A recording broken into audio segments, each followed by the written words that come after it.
What's going on, gamers? We got an interesting video here to make coming from Shuhei Yoshida, one of the coolest guys in the industry. So, former PlayStation boss himself, talking about the Steam machine. Yeah, he went and got one and he wanted to give his take on it. And let me tell you, he's being straight up honest about it. And it's pretty much, what I thought and what I think a lot of people thought that are not going to be Steam fanboys. Like, what is Valve thinking when it comes to this, right? And all this stuff gets interesting. But remember, leave a tip down below, like, comment, subscribe. Let's get into this, y'all. He says thoughts after a few hours of playing with the Steam machine. So he's had the Steam machine for a few hours, and he says 3D performance right off the bat is mediocre. Of course it is. Like I said, this thing is weaker than a PlayStation 5 and Xbox Series X in 2026, launching at an absurd price with no controller, with tax $1,100. You get a controller, you're in the $1,200+ range. Almost $1,300 bracket. You want to get a 2 terabyte with a controller? Oh my lord, we're talking about $1,400+ ballpark range, almost $1,500 with tax and all that, or maybe something around that.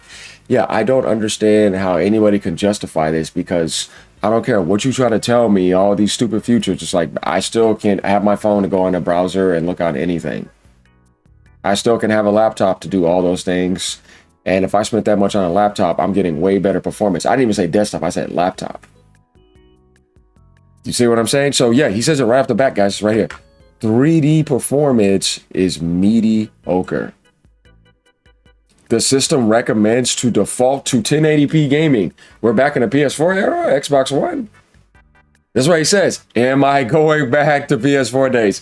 Oh man, that's absolutely hilarious. Like you said, are we in 2013? Remember when the PS4 Pro came out, it was a huge thing to be able to like upscale to 4K and do checkerboard. It was very huge in those days.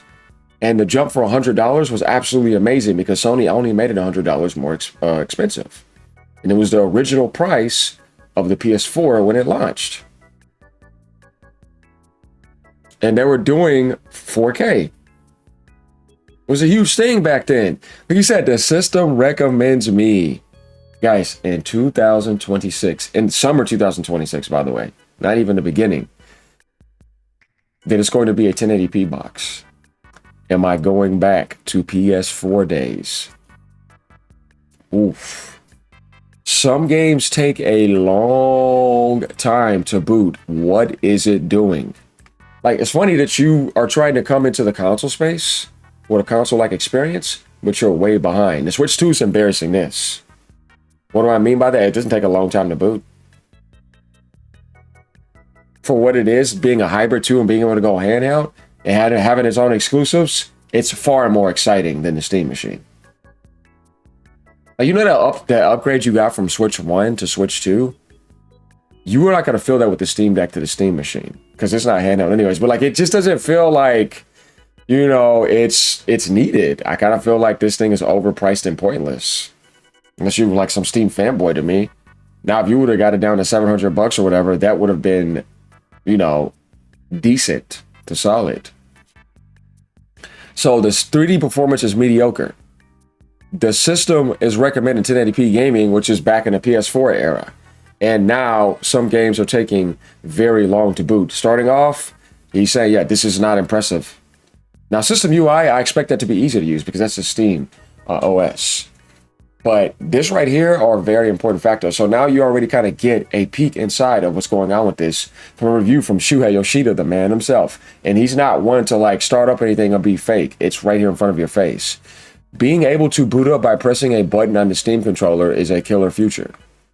But that's kind of like what you do with consoles. It's nothing new. So it's not like they're innovating. Changeable faceplate is nice. Cool, but that still doesn't change my experience. It's the same thing. That's why I say all that stuff to me is a distraction from what are the most important things when I turn this thing on. And like I said, price point, value, performance, 3D performance, being able to get past 1080p, having a seamless loading experience. I'm not seeing none of that. Random boot up videos is a nice touch. This is just all like cosmetic stuff. Like it's not anything to do with my gaming performance and the way that it's going to like play games. You see what I mean? Like, I don't care about all that other stuff. Sticks on a Steam controller is a bit looser than my taste. having a touchpad is nice, but it's very touchy and hard to use. I kind of feel like that gets in the way of the way I want to use a controller historically from the beginning of time, since video games launched and where video games are at now. I've never seen a controller kind of get in the way of my risk, or anything like that. Like, I kind of feel like that's in the way, and it's like too much. It allows me to play my Steam games on my living room TV, which is a reason enough to keep it. And that's kind of like the console-like experience. But, that's, once again, you're not doing anything that they haven't done, except the things that matter that are ruining it. Way too overpriced. For not having a handheld future, your technology is outdated. I'm just saying. And not coming with a controller and being more expensive than a PS5 Pro is just diabolical. Like he said, but the price was very unfriendly. Hard to recommend to people unless for research. And here's the thing, like somebody like Shuhei can go and get that. He's a millionaire, multi-millionaire easily. You know what I mean? They got millions and millions of dollars. It's not going to hurt him at all. So he can get one and say, hey, let me just tell you what this is about. And he's doing that right here. And he was playing it on this TV right here. You can see he's over in Japan doing that. It's right here. It's plugged up. It's there. Steam OS. And this has 1.1 million views. We'll go ahead and give this a like. The small form factor and quietness is super good. Yeah, it's kind of like the Nintendo design, right? Going down, the Siddler says, really hope developers start optimizing their games for Steam Machine. Bro, whether they do or not, which they're going to, it doesn't change the most important factors. This thing is undesirable to most people. Definitely to console gamers. Like, when you think about coming into the console gamer experience field, they're used to PS5 base now and Xbox Series X. Without all that nonsense and all those prices. Because the prices of that started was $500. You could get PS5 digital for $399. The majority of people already have the consoles they want for this generation. When you think about PlayStation at 90-something million, that's like the majority of the generation done. Sure, people are going to still keep buying these consoles now to get GTA, but that's very small. The majority of people already have their consoles besides the Nintendo Switch 2. That's going to keep on selling, but that's Nintendo. But when I think about the Steam Machine, it just feels out of place. And I feel like when it comes to hardware, Valve, once again, does not know what they're doing. He says, that is probably making the biggest difference compared to consoles. After or about the long boot time, is this also the second time? First time, it might need to compile shaders, and that takes some time. Sorry about that. Shuhei says, yes, hope developers optimize their games to this machine. I mean, I think anybody would say that, but what are you expecting from something that's telling you to go to 1080p settings? That's weaker than PlayStation 5 and Series X. And you've already seen walls that they've hit already this generation. So what do you think is magically going to happen? I'm trying to figure that out. Like, I don't. It's pretty much obvious. No magic's going to happen where it's going to do something insane. All of a sudden, it's like, no, bro, this machine is way too overpriced. And we knew this from the get-go. AB says, companies wasting assets on this will hold back games more than when they wasted assets on next-gen games for PlayStation 4. I don't know about that because it's more powerful than the PS4. He says, LOL, no, it won't. If anything, it's the opposite. Games will have a better chance of being optimized. Having a base point working good means higher tiers work even better. The performance gets better over hardware and is maturity. AI is holding back everyone from buying new hardware. Yeah, I can say that makes a lot of sense right here.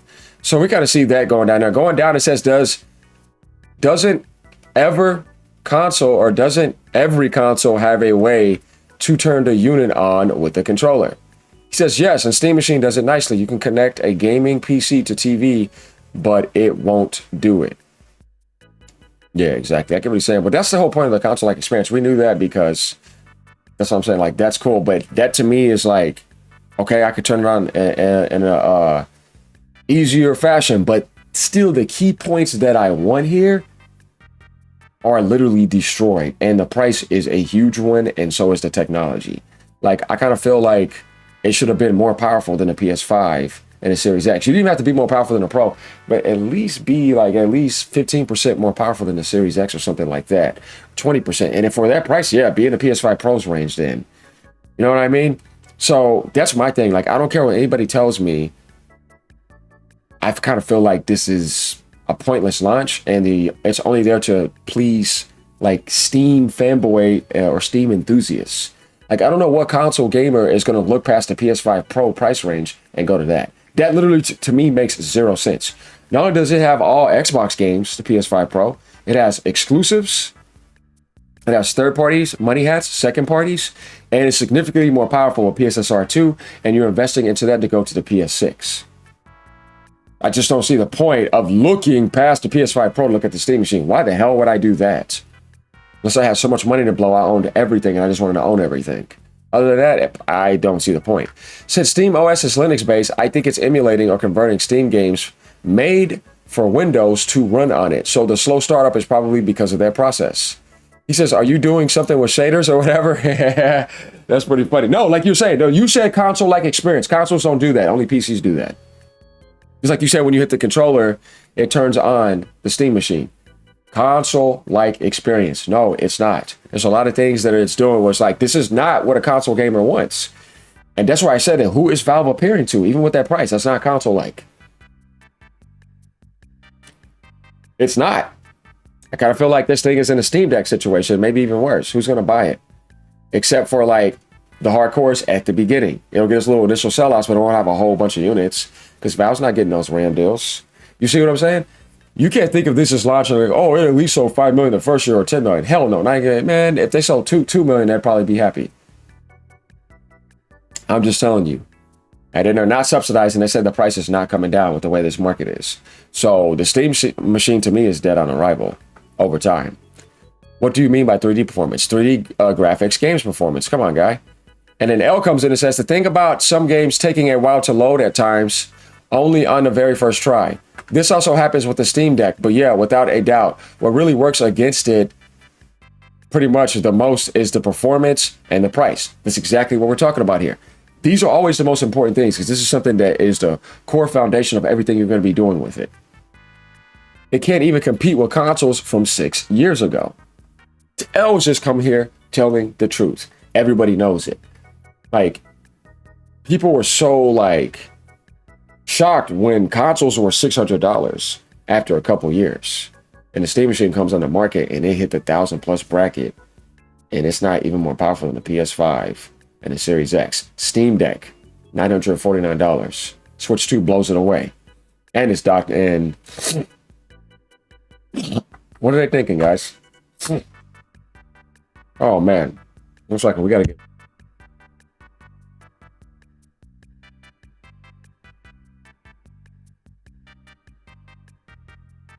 I can't tell you, like, nothing was more obvious to me, guys. I'm just gonna tell you, nothing was more obvious to me when I saw the Steam Deck get hit to $949. When I knew that, I knew the Steam machine to me was just cooked and it's in trouble. You could tell me what you want about RAM, but Valve is still choosing to go beyond the initial price that they should have raised it. Just like Microsoft's doing the same thing for Xbox, though they're far more richer. But this just gives you the idea that I don't want to subsidize. I only want to make profit out you. A lot of people are in that position right now in the industry, and they're all doing it. That's when you realize you have to respect Nintendo because they're not going that far. And they're still giving you great deals, and they dropped their digital down to $49.99. Why is Nintendo dropping digital down if everybody else is not doing that? Why won't they do that? Sony makes more money than Nintendo because of third-party idle vampiring. It's easier. Nintendo makes way more first-party games, and they do it consistently. And they were running 2 markets simultaneously. Xbox makes way more money than both of them, all 3 of them put together times 10.